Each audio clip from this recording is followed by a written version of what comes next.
Broadcast Network. For news, education, sports, weather, technology, science, culture and more. From our headquarters in Houston, Texas. Hosted by Ibrahim Sherix.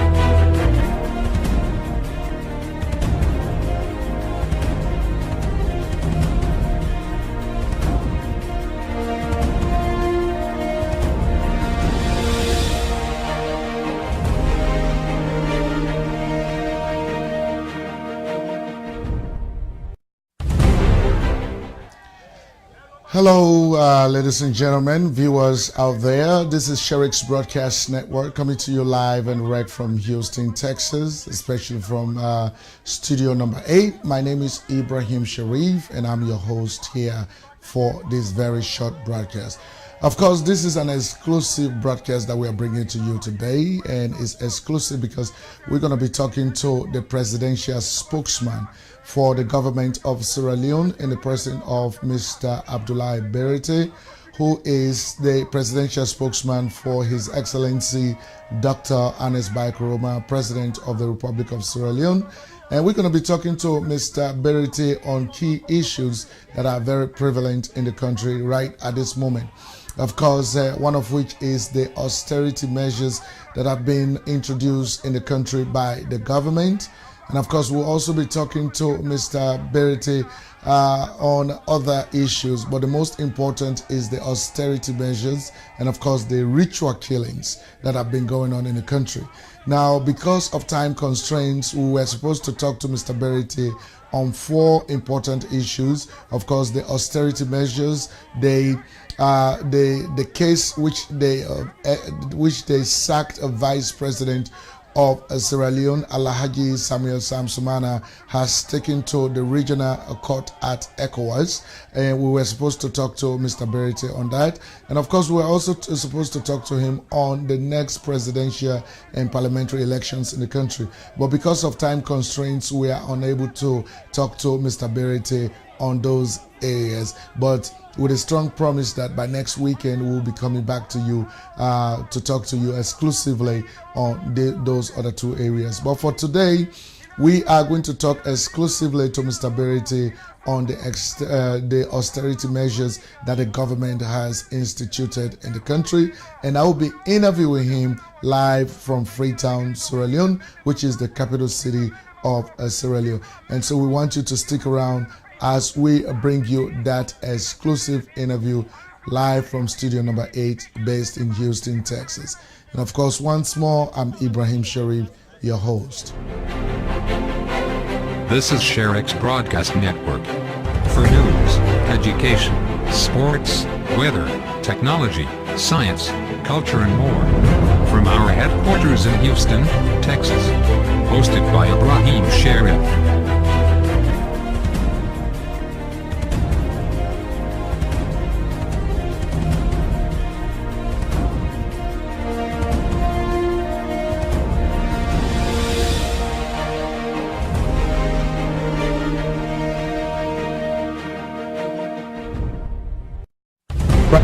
Gentlemen, here we are here with Mr. Abdulai Bayraytay, who happens to be the presidential spokesman for the government of Sierra Leone and precisely for the president of the Republic of Sierra Leone, His Excellency Dr. Ernest Bai Koroma. He is going to be talking to us today from the capital of Sierra Leone, Freetown, on key issues bordering on quite a lot of things that are happening in the country. One of which is the austerity measures that the government has instituted in the country. It has been one of the talking points for Sierra Leoneans all over the world. Hello, Mr. Bayraytay. How are you doing, sir? Thank you very much, Sharif and Web Radio, and thanks for having me on Skype. Thank you very much. We are very much delighted to have you. We know you are quite a busy man, and of course, you'll be leaving us shortly. So we're going to try to make this conversation as brief as possible. And we know that at any time we call on you, you'll be willing to come back and talk on some other topics. And so let's go straight to the austerity measures. Now, can you tell our viewers exactly as to what are some of the reasons that necessitated the institution of this measure in Sierra Leone? Thank you very much. I think that is a very key question right now, particularly when we just returned from Leone yesterday as part of the nationwide tour we are undertaking with the Information Ministry with a view of engaging the public on the measures we've put in place, just so that they can understand where we are. These measures, if I may say, they don't just happen by accident. We all know prior to the Ebola outbreak, Sierra Leone's economy was being described as one of the fastest growing economies in the world. And we take pride to articulate that. The reason being, with just that singular pronouncement by the IMF, we were able to see a whole lot of direct foreign investment in Sierra Leone, whereby that contributed to job creation for particularly the young people in our country. But two factors that are beyond the control of government happened. Prior to the Ebola, GDP growth rate was pegged at about 15.2%. That was a very fine projection, particularly at a time when we just resuscitated the export of iron ore, a mineral that had lied fallow for over 30 years. That contributed to our GDP growth rate. But when Ebola came, as well as the plummeting of the prices in the international market of iron ore, we were swamped. Eventually, the World Bank just released a report on the economic impact assessment on the three Ebola-hit countries of Sierra Leone, Liberia, and Guinea. Liberia lost about $300 million as a direct revenue they would have garnered for their economy. Guinea lost about $600 million. Sierra Leone lost a whooping amount of $1.9 billion. That tells you our economy was such at a state that it was doing well. That was why we increased the salaries. We removed the minimum wage from 21,000 leones to 500,000 leones. And of course, for the forces, it became 600,000 leones. And we restored the rice distribution to the forces as well. And even in the midst of the fight against the Ebola, we promised the nation that we are going to increase a 15% salary for all public sector workers. We were able to do that. And prior to Ebola, even as part of our own international relations, as part of our own foreign policy when it comes to global peace and security, we were able to contribute $1 million towards the finding of a lasting solution and peace in neighboring Mali. The big question, why were we unable to do this?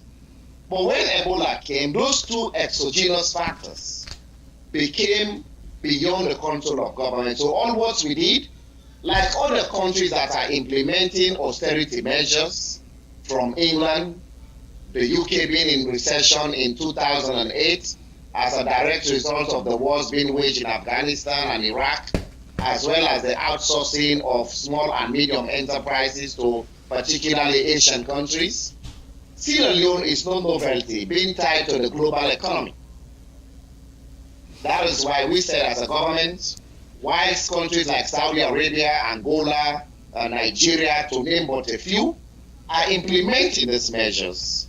We said, but yes, yeah, right. But Mr. Bayraytay, I have to cut you off there. Now, I don't mean to cut you. I'm very sorry, but let us put this into proper perspective. Thinking about the fact that only about 15% of the national populace of Sierra Leone are educated to the point for them to understand all of this analysis that you are giving with regards to why the government instituted the austerity measures. Now, how can, quite a lot of people in the country, when we speak to them, they are talking about the fact that the APC government is trying another effort to punish them for being citizens of the country, for introducing an austerity measure which has the potential of further plunging the country into economic stability. How can you argue that? Well, the people of this country, we may have about 15% that are literate. That is why I just told you we returned from Kailaun yesterday. Right. We have been to Kambia, Putloko, Bombali, Tonkolili, Kwenadugu, Bu, Kenema, Kailaun. The only remaining headquarter towns we've not been are Pujaun and Moyamba, which we are going to cover. And in all of these meetings, we explain in Creole to our people why the measures. And all of them expressed a clear understanding. In fact, whilst in Kailaun, where we said we had the best meeting so far in terms of the contributions being made, when we explained to them, we gave them the opportunity in a question and answer session. The end result was they stand to support the government because for the first time, government was able to explain to them the rationale behind this measure. So I must tell you, even though our people may not be literate numerically, but explaining to them in Creole, all of them across the country, in town hall meetings, they have endorsed the austerity measures. And we are implementing them, with them taking the ownership as well. And you know, the other criticisms that come with these austerity measures is the fact that the measure was introduced in the country just after the president and about 49 people on his entourage visited the New York City, attending the United Nations General Assembly. And to our understanding, we were able to put the maths together that each one of those members of the delegation were paid about 30 million leones, Sierra Leone currency. And so when you put that into dollars, 30 million leones multiplied by 49 people, it came up to $259,700 just for a few days in New York with the president. 49 people, we did not know what the 49 people were doing in New York. And so just after that, the government instituted the austerity measures. So people are asking the question as to what has this government done to itself with regards to how it is managing the national resources. Thank you very much. That issue, we have addressed it right where in New York. The delegation that went to the president was exaggerated. And in fact, you have been very modest to say it was $259,000. The opposition even skyrocketed to $1 million. But what we are saying here, the 29 people that form part of the president's delegation, we have already issued a press release to the effect, and we have given the person at the finance ministry that is handling such so that people can further go and verify what we said. Some of the people that went to New York has nothing to do with government money. For instance, they mentioned the Minister of Transport and Aviation. He was going to Montreal to attend one of the mandatory ICAO meetings. He went through New York and they said he was part of the president's delegation. You have the Minister of Information and Communications who went to New York with Deputy Minister of Agriculture. They were going there to see how they can use technology to improve food security, and the government didn't pay them a dime for that. But they were also included in that list. I was in Toronto. I flew in on the 17th to New York, and I was also included as part of the president delegation. So it is good that you also brought it up. I've already given an interview instant to Mamba TV at the time, and that matter was laid to rest. And the opposition that even concocted the figure of $1 million, they ended up to withdraw their figure to say it was a mistake, but rather the $1 million was what was given to us for the refurbishment of our UN mission in New York, and not money meant for the delegation. But you know, Mr. Bayraytay, the other thing people say is that we see other countries such as Tanzania, some other countries around the world where their own presidents are setting good examples. Like when you introduce an austerity measure like this, as a government or as a leader, a president of the Republic of Sierra Leone, you are supposed to start with yourself. There is this rumor going around that the president has more than 45 vehicles. Now, you are the spokesman for the president. We want you to be honest with the Sierra Leonean people. Can you tell us if the president has done anything to his own personal items that will appear as if he is really very honest about these austerity measures? The first thing we have done is the president has requested a moratorium. I beg your pardon. No, government is not going to buy vehicles. And right now there is a 30% cut in all recurrent expenditure in all government ministries, departments, and agencies, which, if accumulated, will amount to about 309 billion leones. We have also put a moratorium on international travel, except on necessary travel that the president will have to authorize.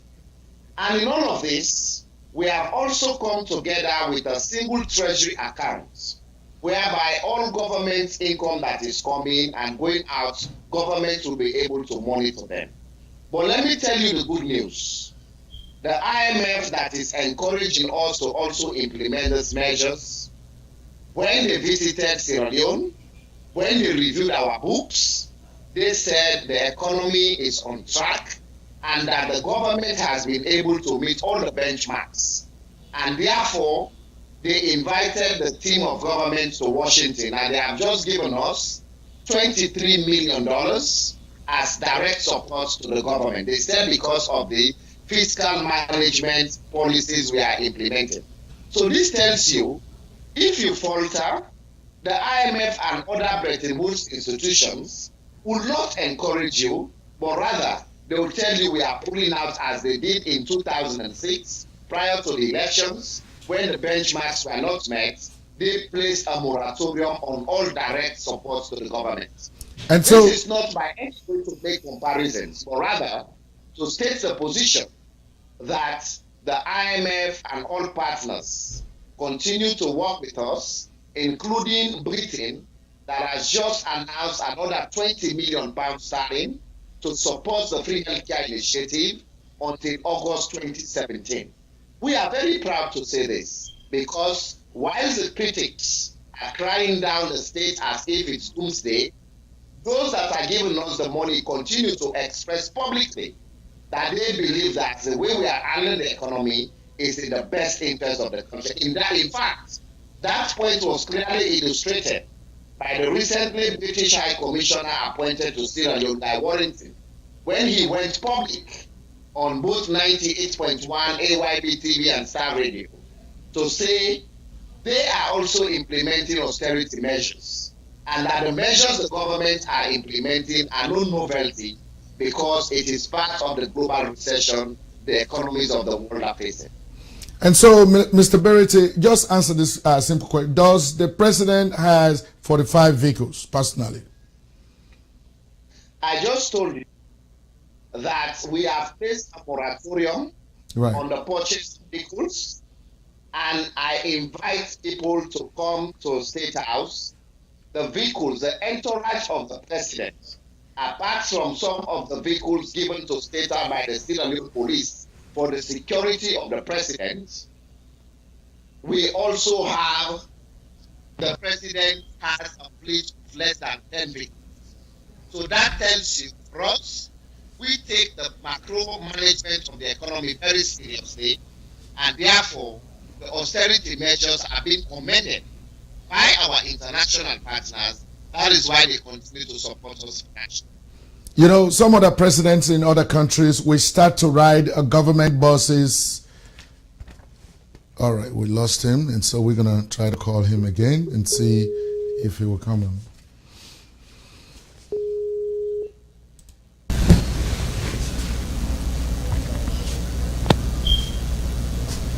Sorry, the God call interrupted. Right, no problem. And so we're going to continue to, talk on the issues. Now, other governments, presidents in other countries, when they implement austerity measures like this, they will start riding government buses. They will start flying passenger, airplanes. Now, what are the plans for this government to start doing something like that? So the masses will see that the government is really serious about this. The government in the sub-region, our government remains the only government that has even resisted the purchase of a helicopter for the presidency, as in other countries. Guinea, for instance, they have helicopters for the presidency. They have aeroplanes for the presidency. But Mr. Bayraytay, you cannot compare the economy of Guinea to that of Sierra Leone, Why not? Because they have more resources. They are managing their own national resources better than Sierra Leone. So when we are talking in this context, probably we don't want to mention. I will not subscribe they are managing their resources better than Sierra Leone. The reason being, I will refer you to the IMF recent reports and the World Bank recent reports on the three economies of Sierra Leone, pre-Ebola and post-Ebola. You will see the measures we put in place that are very efficient compared to other countries, including Guinea. So sometimes it will be disingenuous to just make that hasty statement to say Guinea is managing theirs better than us. But again, moving forward, we are not comparing ourselves to Guinea. Other countries in the sub-region, where in our GDP growth rate is even much higher, which I will not name for diplomatic reasons. Go and see what they are doing now.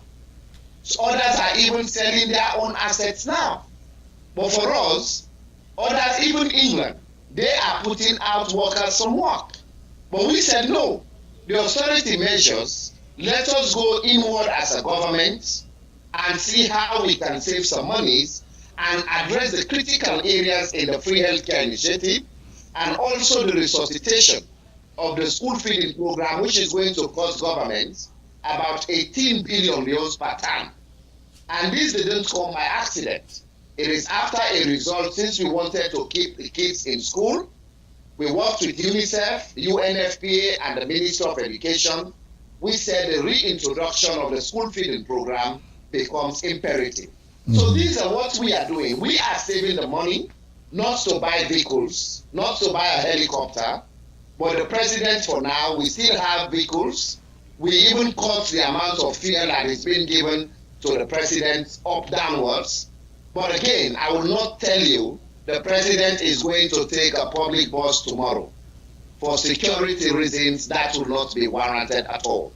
Right, exactly. I understand that. Well, I don't want to really compare Guinea with Sierra Leone, but when we look at like the infrastructure, the military, the agriculture, food, I mean, we cannot say Sierra Leone is doing way better than Guinea, but Guinea is by far ahead of Sierra Leone in those areas. Well, that is why they are coming. That is why our currency is almost twice.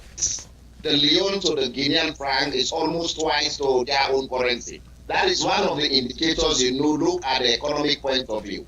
And secondly, our fuel, they continue to come and buy from us. They continue to buy garri from us. They continue to buy rice from us in Sierra Leone.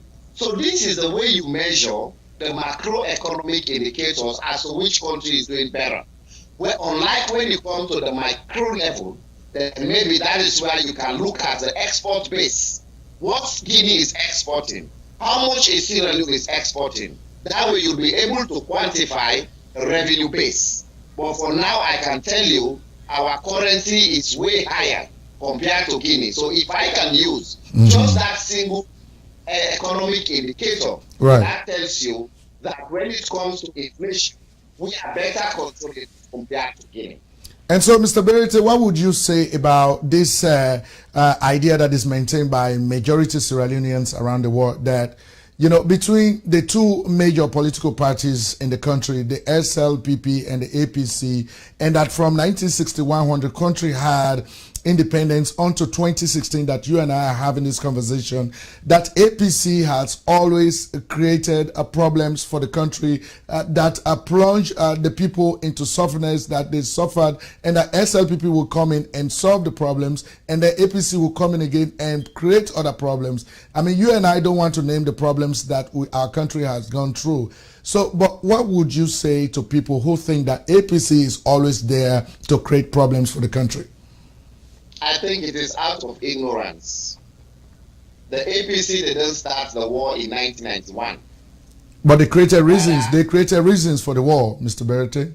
Well, if you go to the Truth and Reconciliation Commission, the problems that created the war, whilst we have challenges in governance, I don't think that Truth and Reconciliation Commission report blamed the APC for the war, but rather they blame various political systems. The SLPP was indicted in that report. The military was indicted. The APC was indicted. So you cannot just exclude one political party as a cause for the reason of the war. It is like saying some people have written extensively to say the war was started by the SLPP as a way of getting the APC out of power. But some of us who are academics will not buy into that simplistic narrative because we are looking at all the both endo and exogenous factors in understanding what the reasons for the conflict in the first place. So that is why we think the processes of governance, governments do come and go. The policies, if you look at the achievements we have made in this country as a government, right now, that was why in 2012, when President Nkrumah was going for a second term in governance, his campaign message was very simplistic. That if you believe that I worked for this country in my first tenure, vote me in. But if you don't believe in me, then vote for the other party. And the whole question about democracy and good governance, we have the political sovereignty in the states, the people. The people are the people that can exercise that sovereignty to determine who should exercise power over them. And that was the message we sent right around the country, even whilst we are explaining the measures. And this is where we are able to get unanimous endorsements to say the measures are the right way to go from Kailaun, Kenema, Hu, Bombali, and the rest of the country. But Mr. Bayraytay, the SLPP ruled from 1961 to 1967, and then military interregnums came in. Then from 1969 all the way to 1992, it was the APC that was in power. And so how can somebody certainly blame the SLPP for creating reasons that will, ignite war in the country? That's what I don't understand, and a lot of people want to know. I'll refer you to an article written by Professor Ibrahim, which is one person out of the 6 million people. The article is the RUF Bush Path to Democracy, whereby they indicated even this issue about ethnicity that we are dealing with in this country was introduced when Milton Magai passed away in 1964, when of course everything was gravitating towards John Tarifa Smart, and they brought in the Albert Magai, the half-brother of Hamilton. And the introduction of tribal and regional bigotry by the Albert regime. Go and read Professor Jimmy Kande's book. He has written also extensively on this. So when I am speaking, I'm not speaking politics. I'm also speaking academic because as a political scientist, this is what I teach. I teach to understand where do we reconfigure the states. What has led to African countries when we have conflicts? And of course, if you read Professor Sweet's theory on conflicts in Africa, you can also see that indeed issues of governance, regional and tribal bigotry are some of the essential vehicles that have found conflict in Africa and have also contributed to military interventions in African politics. And so, moving forward, Now we are consolidating democracy. We continue to build institutions. We have just introduced the legal aid law, whereby those that are indigents will be able to have access to justice in spite of their financial status. And so, Mr. Bayraytay, we are almost going to the end of this interview. But when you look at Sierra Leone and compare that country, even though you have said you are not comparing the country to any other country, but when you look at Sierra Leone and Rwanda, Rwanda is a country that went through one of the most horrific civil conflicts where thousands of their people died. Now, when you look at these two countries, Rwanda today has set a very good precedent, among countries that have gone through war. You look at that country today and you look at Sierra Leone, what would you personally feel as a Sierra Leonean, not necessarily as a government operative? I think Rwanda has gone a long way. That's one we cannot take it from them. In fact, when it comes to information technology, where they are getting most of their resources, it is one of the doyens in Africa. The question has always been, we went through a conflict, but also don't forget that every nation, when it comes to development, they develop at their own different paces. Sierra Leone is not a banana republic state, as some people may want to believe. Some countries are better than us. Even in Europe, you can see the migration, all people coming to Germany because they have the strongest economy in Europe, and others wanting to come to the UK compared to Hungary, even though they all share the same geographical space. It is the same mode of development in Africa. But every country, today, when we came into governance, we met electricity at less than 10 megawatts nationwide. Today, we have contributed to over 150 megawatts. Today, the road infrastructural development in Sierra Leone, abysmal as it was since the colonial period, if you come today, we cannot say we have the best roads in the sub-region. But again, compared to other countries, we are doing better. Today, Sierra Leone is a country that is not a welfare state, but has introduced a free healthcare initiative that is being lauded by the world to the extent Britain said they are going to support that initiative because it is worthwhile. So this is it. Other countries are also coming here. We create an enabling environment. When it comes to peace and security, right, we have read the Global Peace Index report for 2016, whereby in the whole of West Africa, they said Sierra Leone is the most peaceful country. And in the whole of Africa, we are at 8th position, and in the whole world, we are at 43rd position. And this is from the GPI. So this is where you can say the resources of the state should be used very judiciously to improve the service delivery for our people.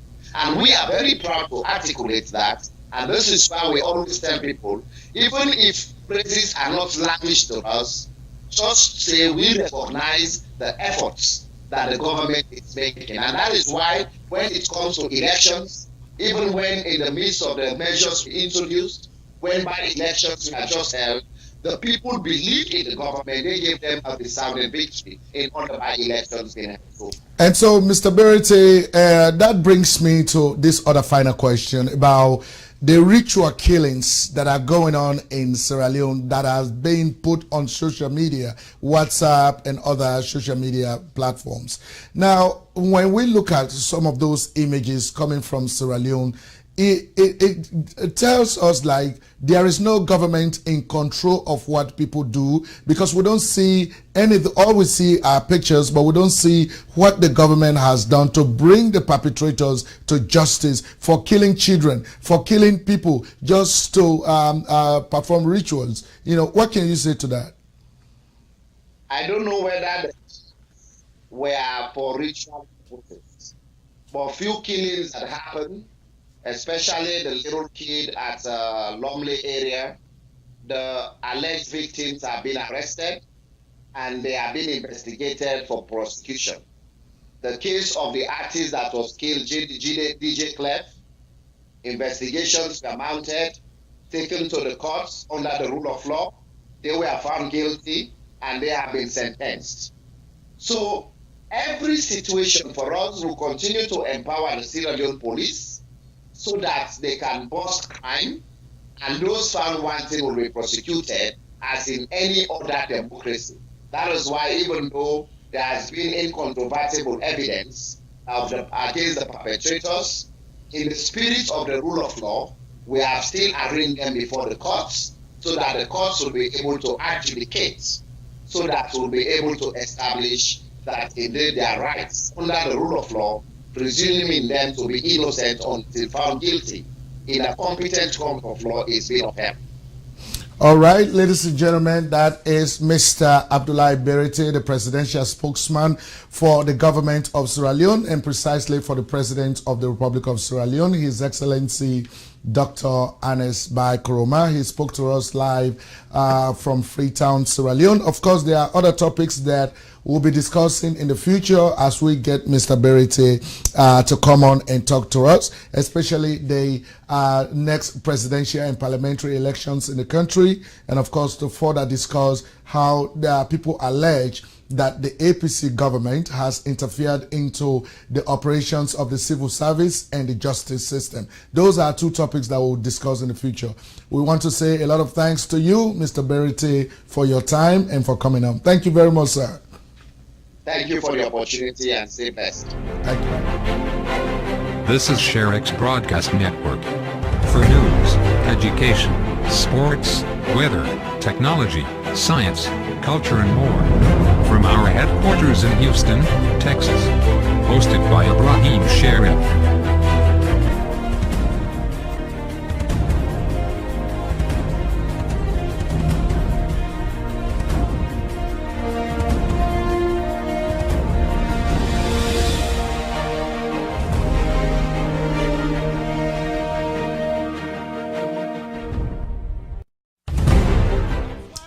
All right, ladies and gentlemen, so that is what Mr. Abdulai Bayraytay has for us. Of course, as we've promised, in our following broadcast, we are going to be talking to Mr. Abdulai Bayraytay on other important issues, including the case which they ousted or they sacked elected Vice President of Sierra Leone, Alhaji Samuel Samsumana, has taken to the ECOWAS court, and which is now being discussed all over the diaspora. And of course, he's asking for $210 million redress in that case. And of course, we'll also be talking to Mr. Abdulai Bayraytay exclusively on the next presidential and parliamentary elections that are slated for 2018 in Sierra Leone, West Africa.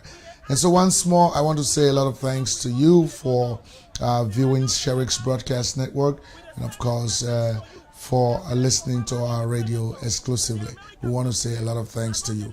Thank you very much for your time. All right? And so continue to watch. Bye-bye.